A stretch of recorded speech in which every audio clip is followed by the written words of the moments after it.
बाहुबली शहाबुद्दीन। इसलिए योगी आदित्यनाथ के टारगेट पर थे शहाबुद्दीन और उनका बेटा ओसामा। तस्वीर में आपको अगली दिखाऊं। ओसामा प्रचार कर रहे हैं क्योंकि सीवान की सीट से आरजेडी के टिकट पर चुनाव लड़ रहे हैं।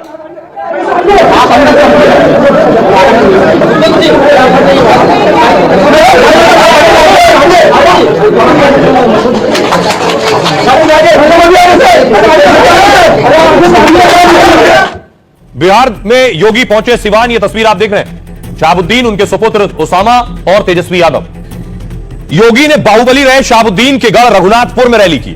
पहले बुलडोजर से योगी का स्वागत हुआ, फिर उनकी रैली हुई। योगी ने कहा, मुझे हैरानी है कि आरजेडी ने जिसे मैदान पर उतारा वो देश दुनिया में अपने आपराधिक कामों के लिए जाना जाता है।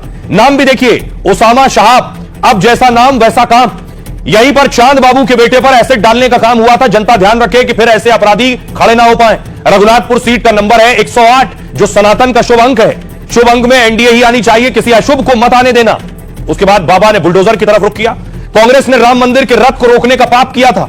आरजेडी के लोग अयोध्या में राम मंदिर का विरोध कर रहे हैं। यूपी में बुलडोजर माफिया की छाती पर ऐसे दौड़ता है कि एसपी और उसके पार्टनर को बस फातिहा पढ़ने का मौका मिलता है। कांग्रेस, आरजेडी, एसपी अपराधी माफिया को गले लगाते हैं। ये किसी बाबर और औरंगजेब की मजार में जाकर सजदा पड़ेंगे। बिहार की एनडीए सरकार की अपराध पर जीरो टॉलरेंस की नीति है और जो बच जाता है यूपी का बुलडोजर उसे पूरा कर देता है। उसके बाद योगी ने घोटाले पर प्रहार किया।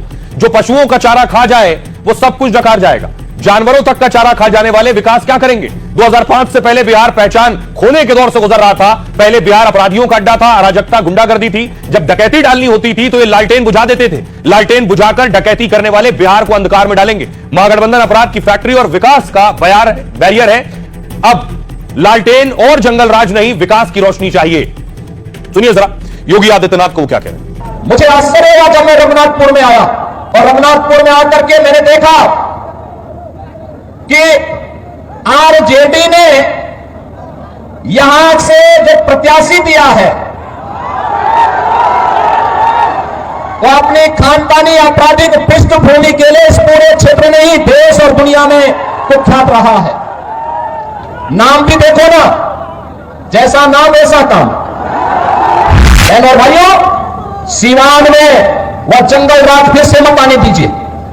आपने देखा होगा कैसे चांद बाबू के पुत्र के ऊपर इसी सीवान में एसिड उड़ेलने का काम हुआ था। ये वही बिहार है। ये अपराधी फिर से जीवित न होने पाए। ये कांग्रेस को, आरजेडी और समाजवादी पार्टी जैसे दलों को शोभा दे सकता है कि वे किसी पेशेवर अपराधी और माफिया को गले लगा करके किसी बाबर और किसी औरंगजेब की मजार में जाकर के सजदा पड़े, लेकिन यहां किसी सच्चे भारतीय को शोभा नहीं देता। एनडीए की, बीजेपी की सरकार जो बोलती है वो करके भी दिखाती है। हमने कहा था ना माफिया राज का अंत करेंगे, हो गया ना माफिया।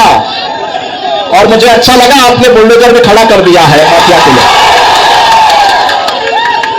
उत्तर प्रदेश में तो ये ऐसे दौड़ता है माफिया की छाती में कि फिर सपा और उसके पार्टनर्स को केवल और केवल उसके यहां फटिया पढ़ने का ही अवसर मिलता है, बाकी कोई अवसर ही नहीं मिलता है।